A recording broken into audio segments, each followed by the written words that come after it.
And welcome to week 4 of Making States, Making Nations. This week we are exploring everything to do with monuments and statues, and it seems like a really good time to be asking questions about this form of material culture because the last year has been a little bit weird for monuments. 300 years after his death, Edward Colston's fall from grace.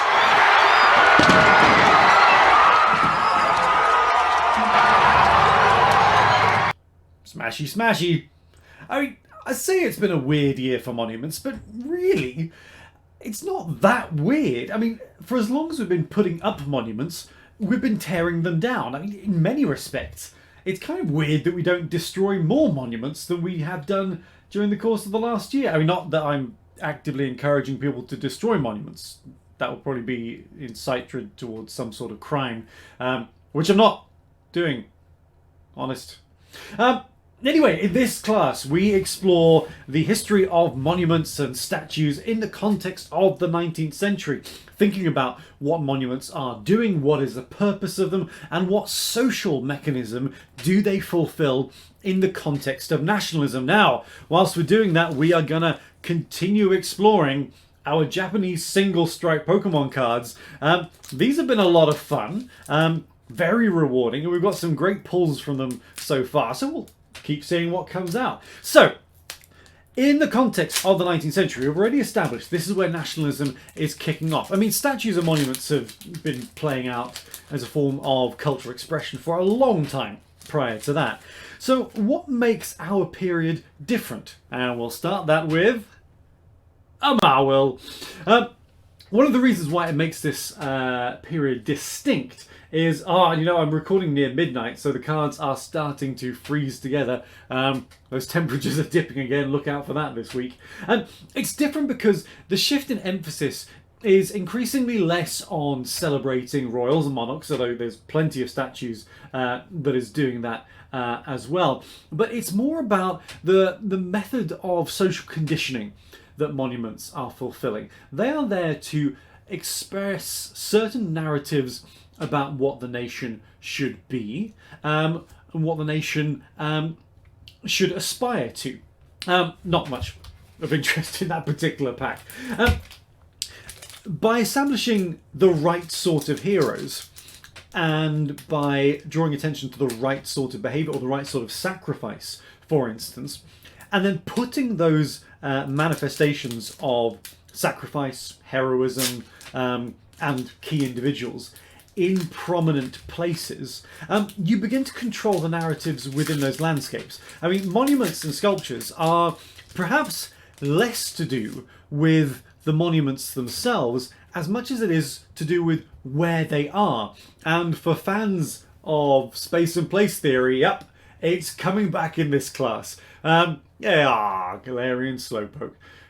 I think we've had that in pretty much every session so far. Yeah, so space and place theory is coming back. So we're as much interested in where these monuments are as much as we're interested in how they appear. We'll be thinking about where monuments... I saw some shine, I got excited.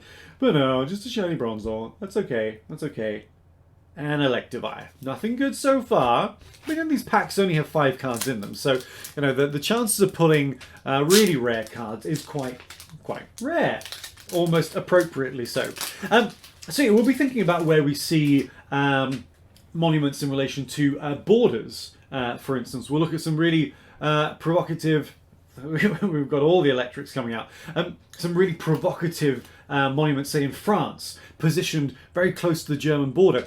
And the question there is, are those statues and monuments along the Franco-German border more for educating people in France, or is it about provoking people in Germany? What have we got there? Oh, it's an Embor. We haven't seen an Embor in forever. That's kind of cool. And box. It's probably something really enigmatic in Japanese, but I don't know the Japanese. Let's keep going just a little bit longer. Let's do one more, because these cards have been underwhelming. So yeah, as much to do with what statues are looking at. For instance, as it is where they are located. We'll talk about the wonderful narrative that surrounds the statue of Garibaldi in Italy, the statue that was provocatively facing the Vatican when it was first created. Now, what happens in relation to Garibaldi's statue is a little bit out of our time frame, but it's always worth mentioning. The Vatican appealed for Garibaldi to be turned around because his gaze was pointing towards the Vatican. That was seen as provocative. This is under Mussolini's leadership, actually, that the statue got turned around. And so Garibaldi, on horseback, rather than looking at the Vatican, now had the horse's arse pointed towards the Vatican, which seems... Oh, that I was hoping for last card luck. I mean, you know what? It's mustard. And mustard is a kind of rare card. So we'll take it. No super rare cards. We got to hear about a horse's arse facing the Vatican. That's cool. So yeah, I mean, that's what we're going to be looking at on Monday, guys. We'll be thinking about monuments, statues, where they are in landscapes, what they're pointing towards, who they're looking at, and what sort of stories they are telling to the nation. It's always a really interesting session, and I'm looking forward to it as ever. So I will see you all on Monday, and we'll try and generate a little bit more luck in terms of the cards. I don't know, I want to keep going. I want to keep going because we haven't pulled anything. I have a surplus of these Japanese cards for reasons I don't entirely know. I might have mentioned last week. I don't know where these cards came from. Let's see. We've already tried last pack luck. Let's keep going. What have we got? We got Fire Dog, whatever that is. We got Yamper. Always like Yamper. Chingling. We got Houndoom, Ichigeki Houndoom. And, Licky. We like Licky. Okay, tell you what, we'll end on Licky. I don't think we're going to get a card this week, are we? Alright, guys, I'll stop it there. It's comfortably past midnight on Sunday, so I'm going to stop it, say goodnight, and see you Monday.